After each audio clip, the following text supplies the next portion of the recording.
जय श्री राधे कृष्णा। आज हम गीता के अंतिम अध्याय यानी 18वें अध्याय में पहुंच गए हैं। मैं आप सभी लोगों का दिल से धन्यवाद करती हूं कि आप सभी लोगों ने मुझे इतना सपोर्ट किया, मेरी वीडियो को देखा, लाइक किया, मेरे चैनल को सब्सक्राइब किया। उम्मीद करती हूँ कि आने वाले समय में भी आप इसी तरह मेरा साथ निभाते रहेंगे। तो आइए शुरू करते हैं 18वां अध्याय, मोक्ष संन्यास योग। दूसरे अध्याय के 11वें श्लोक से श्रीमद् भगवत गीता के उपदेश का आरंभ हुआ है। वहां से लेकर 30वें श्लोक तक भगवान ने ज्ञान योग का उपदेश दिया और बीच में क्षत्र धर्म की दृष्टि से युद्ध का कर्तव्य बताकर 39वें से अध्याय पूरा होने तक कर्म योग का उपदेश दिया। फिर तीसरे अध्याय से 17वें अध्याय तक किसी जगह पर ज्ञान योग के द्वारा तो किसी जगह पर कर्म योग के द्वारा परमात्मा की प्राप्ति बताई गई। यह सुनकर अर्जुन इस 18वें अध्याय में सर्व अध्यायों के उद्देश्य का सार जानने के लिए भगवान के समक्ष संन्यास यानी ज्ञान योग का और त्याग कर्म योग का तत्व अलग अलग समझने की इच्छा प्रकट करते हैं। अर्जुन बोले, हे महाभाव, हे अंतर्यामी, हे वासुदेव, मैं संन्यास और त्याग के तत्वों को अलग अलग जानना चाहता हूँ। उत्तर देते हुए श्री कृष्ण भगवान बोले, कितने ही पंडित जन तो काम्य कर्मों के त्याग को संन्यास समझते हैं तथा दूसरे विचार कुशल पुरुष सब कर्मों के फल के त्याग को त्याग कहते हैं। कुछ एक विद्वान ऐसा कहते हैं कि कर्म मात्र दोषयुक्त है, इसलिए त्यागने के योग्य है, और दूसरे विद्वान यह कहते हैं कि यज्ञ, दान और तप रूप कर्म त्यागने योग्य नहीं है। हे पुरुष श्रेष्ठ अर्जुन, संन्यास और त्याग इन दोनों में से पहले त्याग के विषय में तू मेरा मत सुन, क्योंकि त्याग सात्विक, राजस और तामस भेद से 3 प्रकार का कहा गया है। यज्ञ, दान और तप रूप कर्म त्याग करने की योग्य नहीं है, बल्कि वह तो अवश्य करने योग्य कर्तव्य है, क्योंकि यज्ञ, दान और तप ये 3 ही कर्म बुद्धिमान पुरुष को पवित्र करने वाले हैं। इसलिए हे पार्थ, इन यज्ञ, दान और तप रूप कर्मों को तथा संपूर्ण कर्तव्य कर्मों को आसक्ति और फलों का त्याग करके अवश्य करना चाहिए। यह मेरा निश्चय किया हुआ उत्तम मत है। निषिद्ध और काम्य कर्मों को तो स्वरूप से त्याग करना उचित ही है, परंतु नियत कर्म का स्वरूप से त्याग उचित नहीं है। इसलिए मोह के कारण उसका त्याग कर देना तामस त्याग कहा गया है।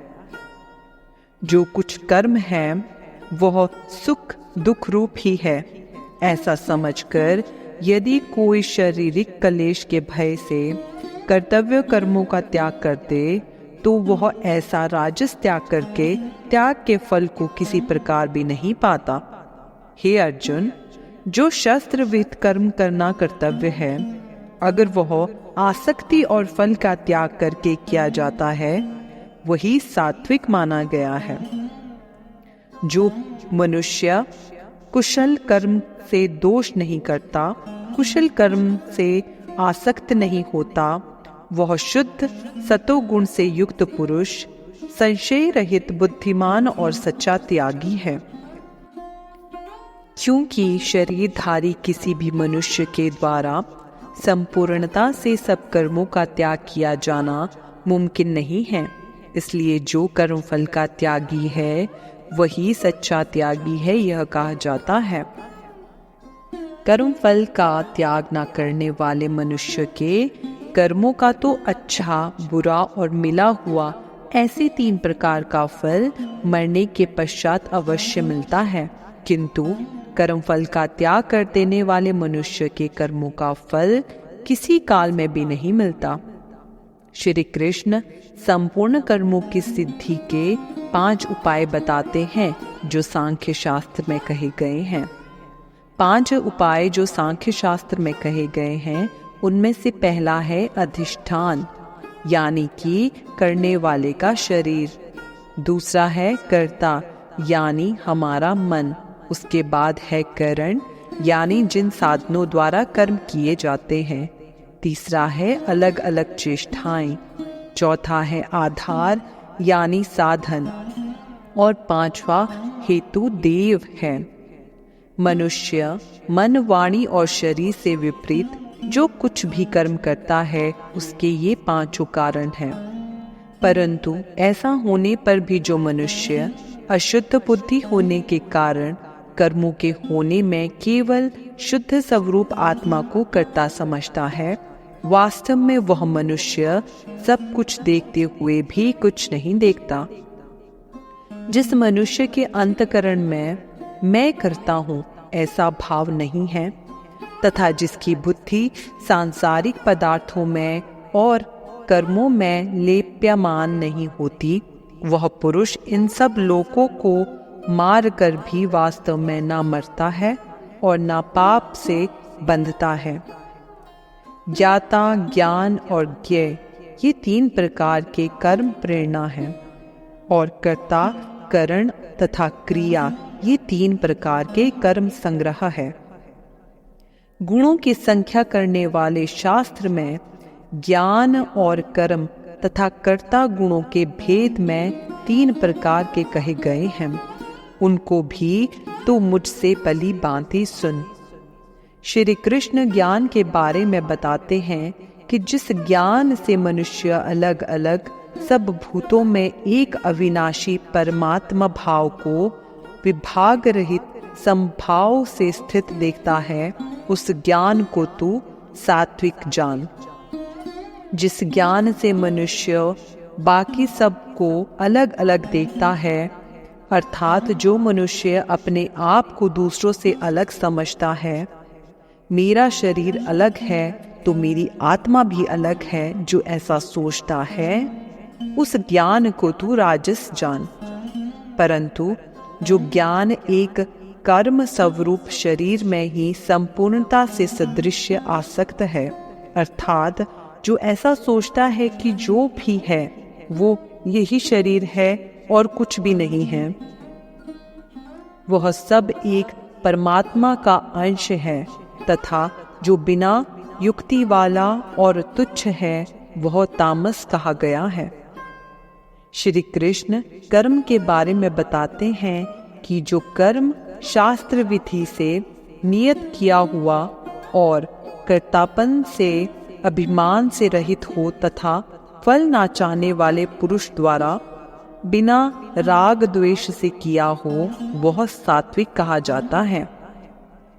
परंतु जो कर्म बहुत परिश्रम से युक्त होता है तथा भोगों को चाहने वाले पुरुष द्वारा या अहंकार युक्त पुरुष द्वारा किया जाता है, वह कर्म राजस कहा गया है। जो कर्म परिणाम, हानि, हिंसा, सामर्थ्य को ना विचार कर केवल अज्ञान से आरंभ किया जाता है, वह तामस कहा गया है। श्री कृष्ण कर्ता के बारे में बताते हैं कि जो कर्ता संग रहित, अहंकार के वचन ना बोलने वाला, धैर्य और उत्साह से युक्त तथा कार्य में सिद्धि होने और ना होने से हर्ष शोक आदि विचारों से रहित है, वह सात्विक कहा जाता है। जो कर्ता आसक्ति से युक्त, कर्मों के फल को चाहने वाला और लोभी है तथा दूसरों को कष्ट देने के स्वभाव वाला, अशुद्धाचारी और हर्ष शोक से लिप्त है, वह राजस कहा जाता है। जो कर्ता आयुक्त शिक्षा से रहित, घमंडी, दूसरों की जीविका का नाश करने वाला तथा शोक करने वाला, आलसी और दीर्घसूत्री है, वह तामस कहा जाता है। हे धनंजय, अब तू बुद्धि का और धृति का भी गुणों के अनुसार 3 प्रकार का भेद मेरे द्वारा संपूर्णता से विभाग पूर्वक सुन। हे पार्थ, जो बुद्धि प्रवृत्ति मार्ग और निवृत्ति मार्ग को, कर्तव्य और अकर्तव्य को, भय और अभय को तथा बंधन और मोक्ष को यथार्थ जानती है, वह बुद्धि सात्विकी है। हे पार्थ, मनुष्य जिस बुद्धि के द्वारा धर्म और अधर्म को तथा कर्तव्य और अकर्तव्य को भी यथार्थ नहीं जानता, वह बुद्धि राजसी है। हे अर्जुन, जो तमोगुण से घिरी हुई बुद्धि अधर्म को ही यह धर्म है ऐसा मान लेती है तथा इसी प्रकार अन्य संपूर्ण पदार्थों को भी विपरीत मान लेती है, वह बुद्धि तामसी है। हे पार्थ, जिस अभय विचारणी धारण शक्ति से मनुष्य धन्य योग के द्वारा मन, प्राण और इंद्रियों की क्रियाओं को धारण करता है, वह धृति सात्विकी है। परंतु हे अर्जुन, फल की इच्छा वाला मनुष्य जिस धारण शक्ति के द्वारा अत्यंत आसक्ति से धर्म, अर्थ और कामों को धारण करता है, वह धारण शक्ति राजसी है। हे पार्थ, दुष्ट बुद्धि वाला मनुष्य जिस धारण शक्ति के द्वारा निंद्रा, भय, चिंता और दुख को तथा उत्तमता को भी नहीं छोड़ता अर्थात धारण किए रहता है, वह धारण शक्ति तामसी है। हे भरत श्रेष्ठ, अब 3 प्रकार के सुख को भी तो मुझसे सुन। जिस सुख में साधक मनुष्य भजन, ध्यान और सेवादि के अभ्यास से रमण करता है और जिसे दुखों के अंत को प्राप्त हो जाता है, जो ऐसा सुख है वह शुरू में यदि विष के समान प्रतीत होता है, परंतु परिणाम में अमृत के समान होता है। इसीलिए वह परमात्मा विषय बुद्धि के प्रसाद से उत्पन्न होने वाला सुख सात्विक कहा गया है। जो सुख विषय और इंद्रियों के संयोग से होता है, वह पहले भोग काल में अमृत के समान प्रतीत होता है, पर परिणाम में वह विष के समान है। इसलिए वह सुख राजस कहा गया है। जो सुख भोग काल में तथा परिणाम में भी आत्मा को मोहित करने वाला है, वह निंद्रा, आलस्य और प्रमाद से उत्पन्न सुख तामस कहा गया है। पृथ्वी में या आकाश में अथवा देवताओं में तथा इनके सिवा और कहीं भी वह ऐसा कोई भी सत्व नहीं है जो प्रकृति से उत्पन्न इन तीनों गुणों से रहित हो। हे परंतप, ब्राह्मण, क्षत्रिय और वैश्यों के तथा शूद्रों के कर्म स्वभाव उत्पन्न गुणों द्वारा विभक्त किए गए हैं।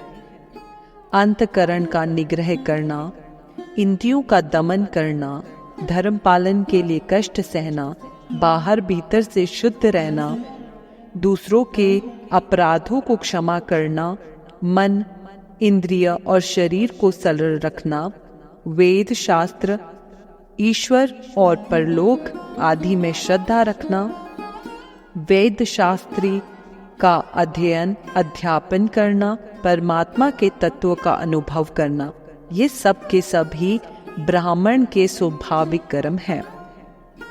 शूरवीरता, तेज, धैर्य, चतुरता, युद्ध से ना भागना, दान देना, स्वाभिमान, ये सब के सभी क्षत्रिय के स्वाभाविक कर्म हैं। खेती, गौपालन और क्रय विक्रय रूप सत्य व्यवहार ये वैश्य के स्वाभाविक कर्म हैं तथा सब वर्णों की सेवा करना शूद्र का भी स्वाभाविक कर्म है। अपने अपने स्वाभाविक कर्मों में तत्परता से लगा हुआ मनुष्य भगवत प्राप्ति रूप परम सिद्धि को प्राप्त हो जाता है। अपने स्वाभाविक कर्म में लगा हुआ मनुष्य जिस प्रकार से कर्म करते हुए परम सिद्धि को प्राप्त हो जाता है, उस विधि को तू मुझसे सुन। जिस परमेश्वर से संपूर्ण प्राणियों की उत्पत्ति हुई है और जिससे यह समस्त जगत व्याप्त है, उस परमेश्वर की अपने स्वाभाविक कर्मों द्वारा पूजा करके मनुष्य परम सिद्धि को प्राप्त हो जाता है। श्री कृष्ण कहते हैं, अगर आप दूसरों को देखकर उसके जैसे कर्म करने की कोशिश करेंगे तो कहीं के नहीं रहेंगे। आपको अपना कर्म करना है, अपना धर्म निभाना है। अच्छी प्रकार आचरण करते हुए दूसरे के धर्म से गुण रहित अपना धर्म श्रेष्ठ है।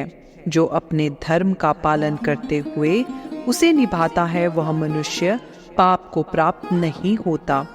अतएव हे कुंती पुत्र, दोष युक्त होने पर भी सहज कर्म को नहीं त्यागना चाहिए, क्योंकि धुएं से अग्नि की भांति सभी कर्म किसी न किसी दोष से युक्त हैं।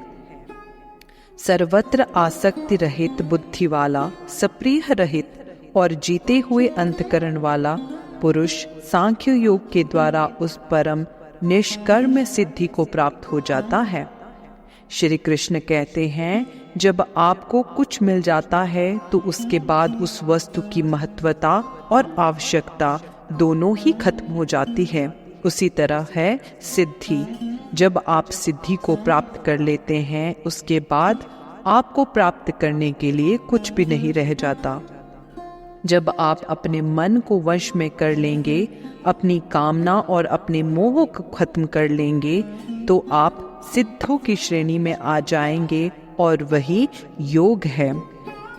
विशुद्ध बुद्धि से युक्त तथा हल्का, सात्विक और नियमित भोजन करने वाला, शब्दादि विषयों का त्याग करके एकांत और शुद्ध देश का सेवन करने वाला, सात्विक धारण शक्ति के द्वारा अत्यंतकरण और इंद्रियों का संयम करके मन, वाणी और शरीर को वश में कर लेने वाला तथा अहंकार, बल, घमंड, काम, क्रोध, परिग्रह का त्याग करके निरंतर ध्यान योग के परायण रहने वाला, ममता रहित और शांति युक्त, सच्चिदानंदन ब्रह्ममय अभिन्न भाव से स्थित होने का पात्र होता है।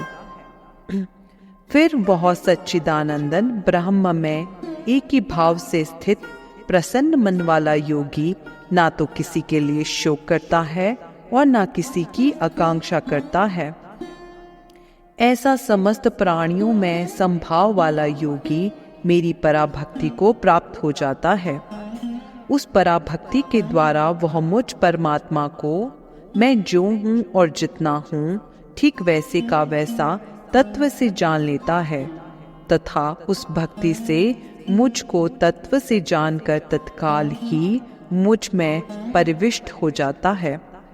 मेरे परायण हुआ कर्मयोगी तो संपूर्ण कर्मों को सदा करता हुआ भी मेरी कृपा से सनातन अविनाशी परम पद को प्राप्त हो जाता है। जब सब कर्मों को मन में मुझ में अर्पण करके तथा समबुद्धि रूप योग को अवलंबन करके मेरे पारायण और निरंतर मुझ में चिंतन वाला हो जाता है। उपयुक्त प्रकार से मुझ में चिंतन वाला होकर तू मेरी कृपा से समस्त संकटों को अनायास ही पार कर जाएगा। और यदि अहंकार के कारण मेरे वचनों को ना सुनेगा तो नष्ट हो जाएगा, अर्थात परामर्श से भ्रष्ट हो जाएगा। जो तू अहंकार का आश्रय न लेकर यह मान रहा है कि मैं युद्ध नहीं करूंगा, तो तेरा यह निश्चय मिथ्य है, क्योंकि तेरा स्वभाव तुझे जबरदस्ती युद्ध में लगा देगा। हे कुंती पुत्र, जिस कर्म को तू मोह के कारण करना नहीं चाहता, उसको भी अपने पूर्वकृत स्वाभाविक कर्म से बंधा हुआ परवंश होकर करेगा। हे अर्जुन, शरीर रूप यंत्र से आरूढ़ हुए संपूर्ण प्राणियों को अंतर्यामी परमेश्वर अपनी माया से उनके कर्मों के अनुसार भ्रमण करता हुआ सब प्राणियों के हृदय में स्थित है। हे भरत, तू सब प्रकार से उस परमेश्वर की शरण में जा। उस परमात्मा की कृपा से ही तू परम शांति को तथा सनातन परम धाम को प्राप्त होगा। इस प्रकार यह गोपनीय से अति गोपनीय ज्ञान मैंने तुझसे कहा दिया। अब तू इस रहस्य युक्त ज्ञान को पूर्णता भली भांति विचार कर जैसा चाहता है वैसा ही कर। संपूर्ण गोपनीयों से अति गोपनीय मेरे परम रहस्य युक्त वचन को तू फिर भी मुझसे सुन। तू मेरे अतिशय प्रिय है, इसलिए यह परम हितकारक वचन मैं तुझसे कहूँगा। हे अर्जुन, तू मुझ में मनवाला हो, मेरा भक्त बन, मेरा पूजन करने वाला हो और मुझको प्रणाम कर। ऐसा करने से तू मुझे ही प्राप्त होगा। यह मैं तुझसे सत्य प्रतिज्ञा करता हूँ, क्योंकि तू मेरा अत्यंत प्रिय है। संपूर्ण धर्मों को अर्थात संपूर्ण कर्तव्य कर्मों को मुझ में त्याग कर तू केवल एक मुझ सर्वशक्तिमान सर्वाधार परमेश्वर की ही शरण में आ जाएगा। मैं तुझे संपूर्ण पापों से मुक्त कर दूंगा, तू शोक मत कर। तुझे यह गीता रूप रहस्यमय उपदेश किसी भी काल में ना तो तप रहित मनुष्य से कहना चाहिए, ना भक्ति रहित से, और ना बिना सुनने की इच्छा वाले से ही कहना चाहिए। तथा जो मुझे दोष दृष्टि रखता है उसे तो कभी नहीं कहना चाहिए। जो पुरुष मुझ में परम प्रेम करके इस परम रहस्य युक्त गीता को मेरे भक्तों से कहेगा, वह मुझको ही प्राप्त होगा, इसमें कोई संदेह नहीं है। जो पुरुष इस धर्ममय हम दोनों के संवाद रूप गीता शास्त्र को पढ़ेगा, उसके द्वारा भी मैं ज्ञान यज्ञ से पूजित होऊंगा, ऐसा मेरा मत है। जो मनुष्य श्रद्धा युक्त और दोष दृष्टि से रहित होकर इस गीता शास्त्र को श्रवण भी करेगा, वह भी पापों से मुक्त होकर उत्तम कर्म करने वालों के श्रेष्ठ लोकों को प्राप्त होगा। हे पार्थ, क्या इस गीता शास्त्र को तूने एकाग्रचित्त से श्रवण किया? और हे धनंजय, क्या तेरा अज्ञान जनित मोह नष्ट हो गया? अर्जुन बोले, हे अच्युत, आपकी कृपा से मेरा मोह नष्ट हो गया है और मैंने समृद्धि प्राप्त कर ली है। अब मैं संशय रहित होकर स्थित हूँ, अतः आपकी आज्ञा का पालन करूँगा। अब संजय बोले, इस प्रकार मैंने श्री वासुदेव के और महात्मा अर्जुन के इस अद्भुत रहस्य युक्त रोमांचकारक संवाद को सुना। श्री व्यास जी की कृपा से दिव्य दृष्टि पाकर मैंने इस परम गोपनीय योग को अर्जुन के प्रति करते हुए स्वयं योगेश्वर भगवान श्री कृष्ण के प्रत्यक्ष सुना। हे राजन, भगवान श्री कृष्ण और अर्जुन के इस रहस्य युक्त कल्याणकारक और अद्भुत संवाद को पूर्ण स्मरण करके मैं बार बार हर्षित हो रहा हूँ। हे राजन, श्री हरि के उस अत्यंत विलक्षण रूप को भी पूर्ण स्मरण करके मेरे चित्त में महान आश्चर्य होता है और मैं बार बार हर्षित हो रहा हूँ। हे राजन, जहाँ योगेश्वर भगवान श्री कृष्ण है और जहाँ गांडीव धनुषधारी अर्जुन है, वहीं पर श्री विजय विभूति और अचल नीति है, ऐसा मेरा मत है। इस प्रकार उपनिषद ब्रह्म विद्या तथा योग शास्त्र रूप श्रीमद् भगवत गीता के श्री कृष्ण अर्जुन संवाद में मोक्ष संन्यास योग नामक 18वां अध्याय संपूर्ण हुआ। श्रीमद् भगवत गीता का अंतिम अध्याय यहाँ समाप्त होता है। मैं उम्मीद करती हूँ कि आप सभी लोगों को मेरी सारी वीडियो अच्छी लगी होगी। आने वाले समय में मैं अपनी वीडियो को और बेहतर बनाने की कोशिश करूँगी। मैं आपसे भी उम्मीद करूंगी कि आप मेरी सारी वीडियो को इसी तरह प्यार देते रहेंगे।